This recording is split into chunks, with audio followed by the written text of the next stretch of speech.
Welcome to learner brains by Suresh Jaglan. आपके अपने channel learner brains में आप सुरेश जागलान के साथ स्टडी करने वाले हैं।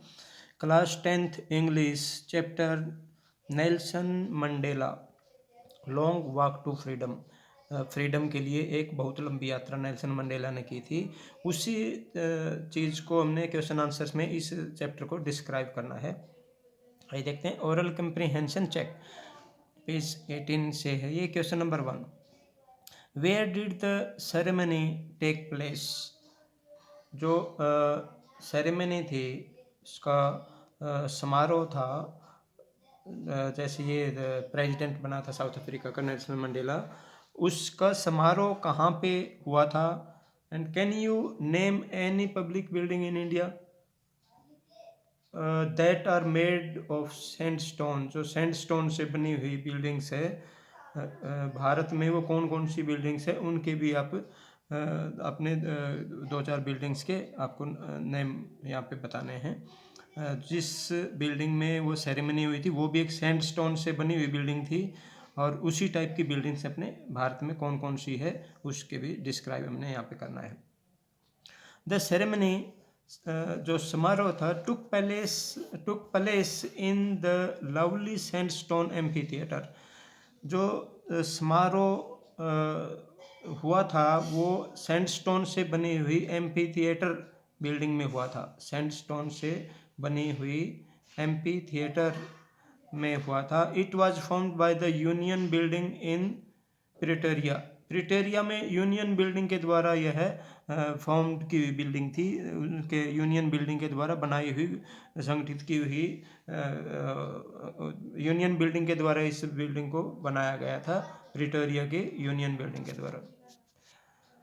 दीज आर जो इसी टाइप के जो सैंडस्टोन से बनी हुई बिल्डिंग्स हैं, जो वो बिल्डिंग एम्फी थिएटर जो सैंडस्टोन से बना हुआ था, इसी तरीके से सैंडस्टोन से बनी हुई जो बिल्डिंग्स है अपने भारत में, वो है the red fort Lal Qila, Jama Masjid, north and south block, और पार्लियामेंट हाउस संसद भवन। ये इस टाइप की जो पुरानी जो बिल्डिंग्स हैं भारत में, वो सैंडस्टोन से बनी हुई बिल्डिंग्स में से एक हैं।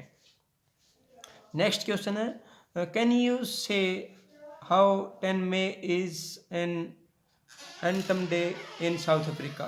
साउथ अफ्रीका में जो है 10 मई का दिन जो है वो पतझड़ के रूप में कैसे है उसको हमने डिस्क्राइब करना है। या फिर इसी क्वेश्चन को दूसरी तरीके से अगर पूछा गया है तो सीबीएसई बोर्ड में 2012 में आया हुआ है। Why is 10th May 1994 important for South Africa. 10th मई 1994 की इम्पोर्टेंस साउथ अफ्रीका में क्यों है, क्यों वह दिन महत्वपूर्ण है, उस चीज़ को हमने डिस्क्राइब करना है। It is because of weather and the drawing of freedom. It is because of weather, यह जो है मौसम की वजह से, एंड ड्राइंग ऑफ फ्रीडम, और स्वतंत्रता के आंदोलन, स्वतंत्रता की नींव जो पड़ी थी इस दिन।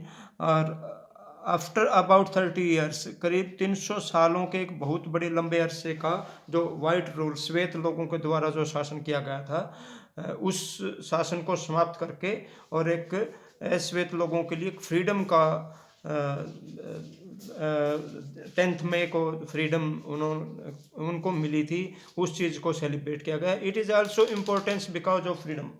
इट इज़ आल्सो, यह इसलिए भी महत्वपूर्ण है कि इम्पोर्टेंस बिकॉज ऑफ फ्रीडम, के यह फ्रीडम के दिन को भी, इस 10th मई को फ्रीडम के दिन के रूप में इसको सेलिब्रेट किया जाता है, यह इसलिए भी इम्पोर्टेंट है।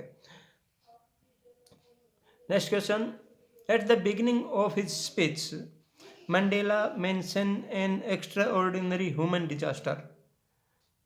उसने अपने स्पीच में an extra ordinary human disaster किसको कहा है, इस ऐसा कहने का उनका क्या मतलब था। व्हाट डज ही मीन, ऐसा उन्होंने जो बोला था उसका क्या मतलब है। और what is the glorious human achievement, और he speaks at the end.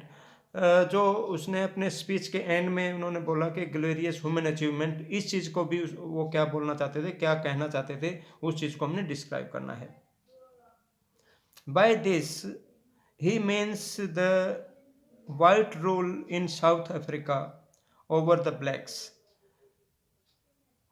जो साउथ अफ्रीका में वाइट रूल्स, साउथ अफ्रीका में श्वेत लोगों के द्वारा 300 से भी अधिक सालों से जो शासन किया जा रहा था ओवर द ब्लैक्स, अश्वेत लोगों के ऊपर, उन लोगों को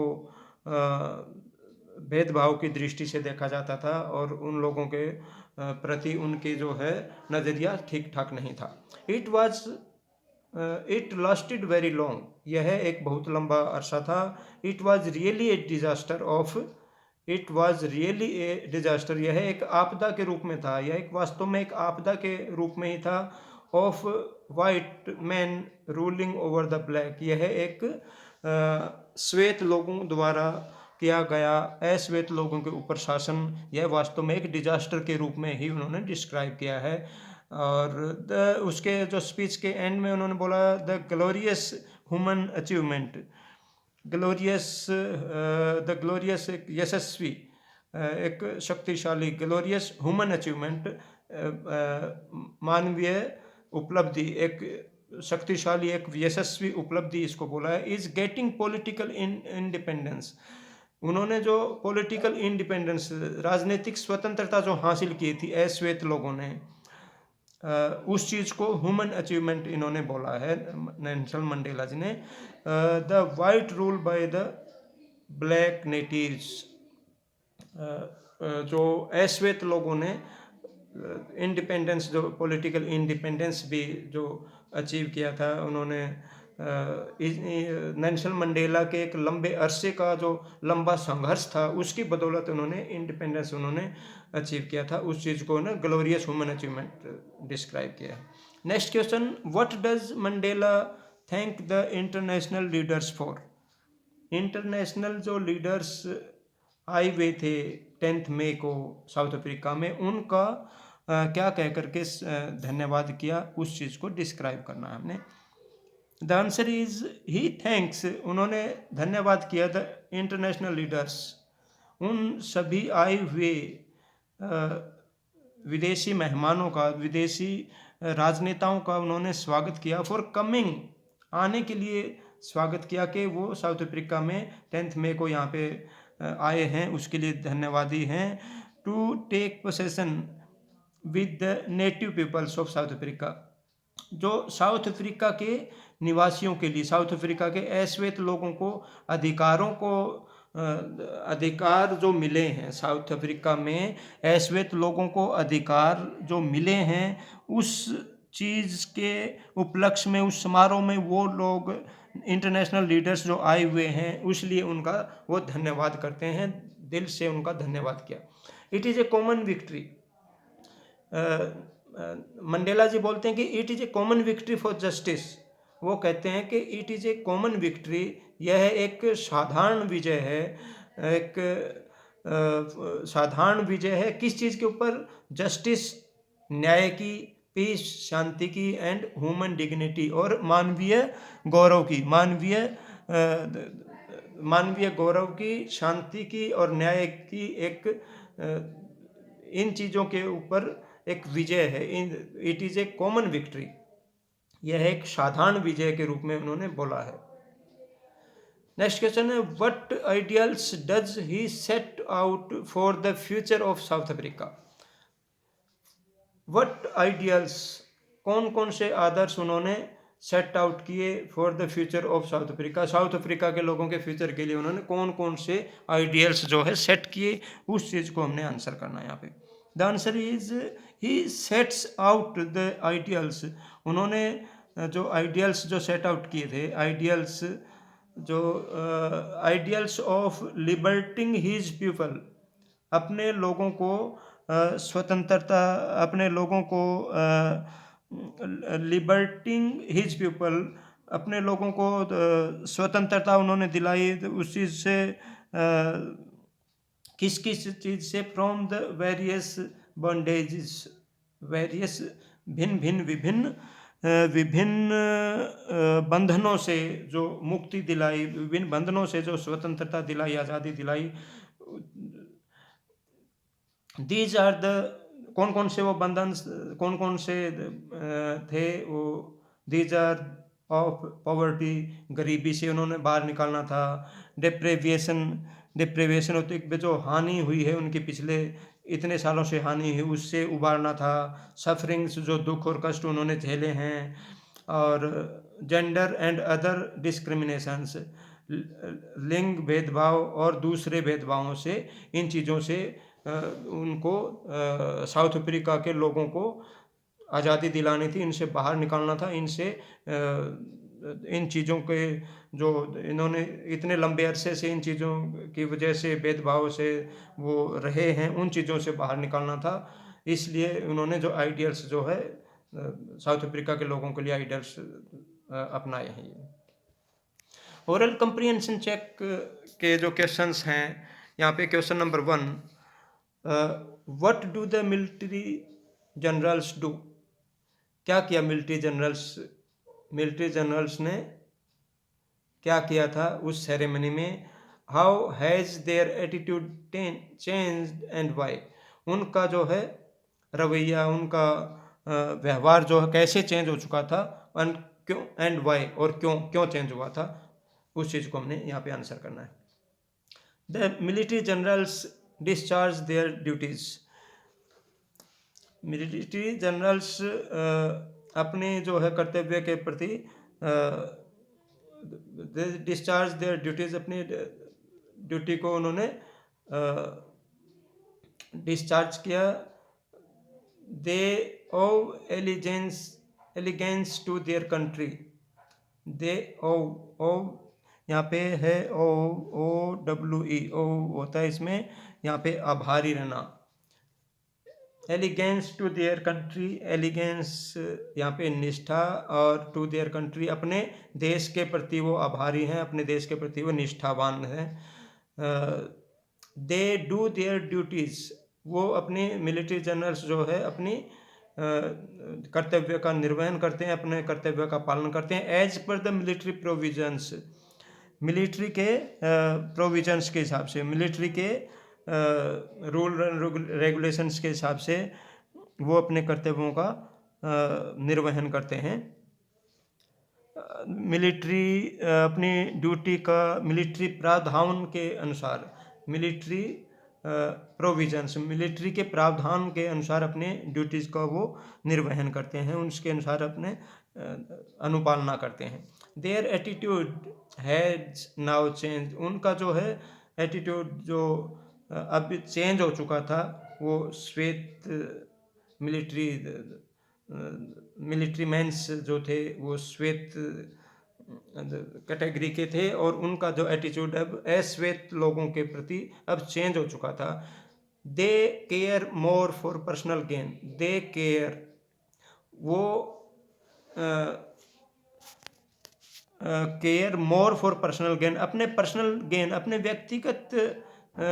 व्यक्तिगत गेन्स की बजाय, देन देयर ट्रू ड्यूटीज़, अपने जो सच्ची निष्ठा की जो ड्यूटी है उसको as per the defence rules, और जैसे defence rule, according to defence rule, वो अपने ट्रू ड्यूटी के प्रति ज़्यादा केयर करते थे, न कि पर्सनल अपने व्यक्तिगत लाभों को देखते हुए। वो ट्रू ड्यूटी को डिफेंस रूल के हिसाब से ट्रू ड्यूटी पे ज़्यादा उनका ध्यान था। नेक्स्ट क्वेश्चन है, why were two national anthems sang? National anthems जो है वो दो अलग अलग नेशनल एंथम उस सेरेमनी में गाए गए थे, वो क्यों गाए गए थे, उस चीज़ को हमने आंसर करना है। Two national anthems were sang as they were two main communities और रेसेस। यहाँ पे जो है साउथ अफ्रीका में जो कम्युनिटीज़ थी, जो समुदाय थे, जो रेसेस के हिसाब से, जाति के हिसाब से, श्वेत और अश्वेत लोगों का अलग अलग दो कम्युनिटी थी, इसलिए जो है दो नेशनल एंथम्स जो है गाए गए थे। One was of the whites, एक जो कम्युनिटी थी वो श्वेत लोगों की थी, and the other of the blacks, और दूसरी अश्वेत लोगों की थी। और इसका secondly the anthem of the whites was the anthem of the old republic. और दूसरे तरीके से इसको देखा जाए तो जो एंथम ऑफ द वाइट्स, जो श्वेत लोगों का जो एंथम था, वो था was the anthem of the old Republic, पुराने रिपब्लिक, पुराने लोकतंत्र, पुराने गणतंत्र के एंथम था, इसलिए भी उसको एंथम को गाना जरूरी था। नए गणतंत्र का भी, न्यू रिपब्लिक और ओल्ड रिपब्लिक दोनों का एंथम उन्होंने उस सेरेमनी में गाया था। How does Mandela describe the system of government in his country. अपने जो कंट्री में ये जो सिस्टम था उसको कैसे उन्होंने डिस्क्राइब किया है। In the first decade and in the final decade of the 20th century, 20वीं शताब्दी के अंतिम दशक में कैसे क्या कुछ होगा। In the first decade of the 20th century, जो पहला दशक था 20वीं शताब्दी का, 20th सेंचुरी का जो पहला दशक था, the white of South Africa paste up there differences. उनको जो है साउथ अफ्रीका के श्वेत लोगों को अपने जो डिफरेंसेस वो थे, वो डिफरेंसेस से पैचअप करना था, वो डिफरेंसेस को चेंज करने पे उनका मेन फोकस था फर्स्ट जो डिकेड में। They built A system of racial domination against the black people of their own. They built A system, उन्होंने ऐसा सिस्टम बनाया था, रेशियल डोमिनेशन जो है श्वेत अश्वेत के फर्क को, against the black people of their own, जो अपने अश्वेत लोगों के प्रति जो श्वेत लोगों का जो रवैया था, जो उनका एटीट्यूड था, उस चीज़ को बदलने के लिए उन्होंने ऐसा कुछ सिस्टम अपना बिल्ड किया था। In the last decade their system had been overturned for ever. और जो अंतिम जो दशक था उसमें जो है वो सिस्टम था had been overturned for ever, हमेशा के लिए जो है बदल दिया गया था। It was replaced by the another, वो सिस्टम पुराने सिस्टम की बजाय वो अब नया सिस्टम अपना लिया गया था। It recognise the rights and freedom of all people regardless of their skin colour. अपने उसे स्किन कलर के लिए जो श्वेत अश्वेत का जो भेदभाव था उस चीज़ से सॉरी, उस चीज़ का जो भेदभाव से rights and freedom of the people, उसका अधिकारों और स्वतंत्रता के लिए उस चीज़ का भी कोई मायने नहीं था कि वे श्वेत और अश्वेत के बीच में ये अलग अलग से कोई अधिकार और स्वतंत्रता होगी। वो सभी के लिए एक था और सभी के लिए वो मान्य कर दिया गया था कि ये ही इस लास्ट वाले दशक में ये सभी के लिए एक रहेगा।